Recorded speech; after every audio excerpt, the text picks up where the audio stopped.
মানুষের ঘুরতে গেলে মন ভালো হয়, আর আমার ঘুরতে যাওয়ার পরে দেখলাম অটোমেটিক মন খারাপ হয়ে গেছে।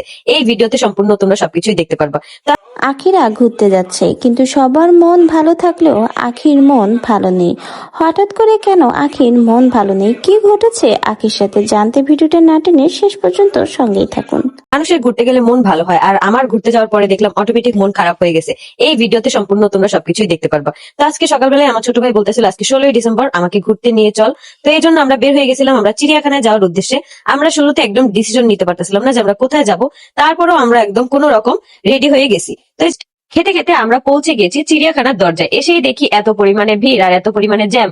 আমাদের প্রায় অনেকখানি হেঁটে যাওয়া লাগছে। যাওয়ার সময় তো আমরা কোন রকম গেছি, কিন্তু আসার সময় আমরা একদম রিক্সায় পাইতেছিলাম না।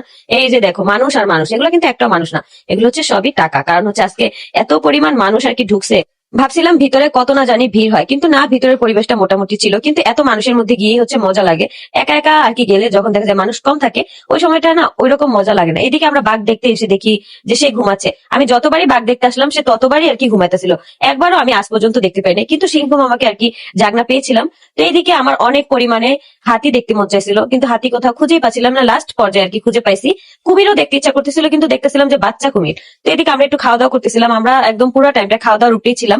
মানে হচ্ছে শশা, তারপর হচ্ছে আমরা চা, কফি, বাদাম এসব কিছু আমরা নিয়েই ঢুকছিলাম। দুঃখের ব্যাপার যেটা সেটা হচ্ছে যে চিড়িয়াখানা ঢোকার পরে অনেকখানি হাঁটা লাগে, আর আজকে আমরা প্রায় পুরোটাই ঘুরে ঘুরে দেখছিলাম, একদম এই মাথা থেকে ওই মাথা, যার জন্য আমার অনেক বেশি মনটা খারাপ হয়ে গেছিল। এত কষ্ট লাগতেছিল সেই সময়। কিন্তু লাস্টের দিকে যখন আমি এসে এই হাতিটা দেখলাম আমার অনেক বেশি আনন্দ লাগতেছিল। এই জায়গাটা মনে হইতেছে একদম বাহিরের কান্ট্রি এরকম আর কি মনে হইতেছিল, কিন্তু না, এটা আমাদের বাংলাদেশি। এখানে দেখতেছি যে উট মামা এখানে পানির উপর দাঁড়ায় আছে, তার মনে হয় পায়ের নিচ জ্বলতেছিল এই জন্য। তারপরে এখানে দেখি যে এটা মায়া হরিণ, সে হচ্ছে চুপচাপ বসেছিল। আর এই গাধাটা আমাদের কাছে আসছিল, আমাদের কাছে মানে আমাদের সাথে যাওয়ার জন্য।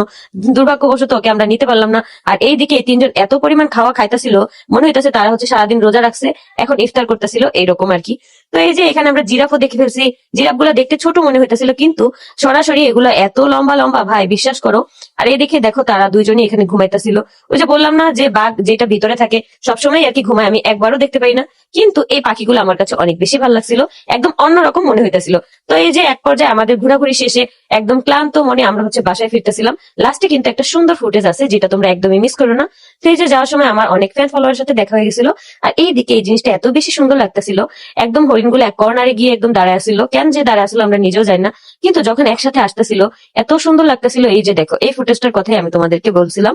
তো এই যে কত সুন্দর লাগতেছিল, আর যেটা সামনাসামনি আমরা দেখছি এত পরিমাণ ভালো লাগতেছিল, আমার মনে হচ্ছে আমি একদম কাছে যাই, কিন্তু সেটা তো আর সম্ভব না, এই জন্য দূর থেকেই দেখলাম।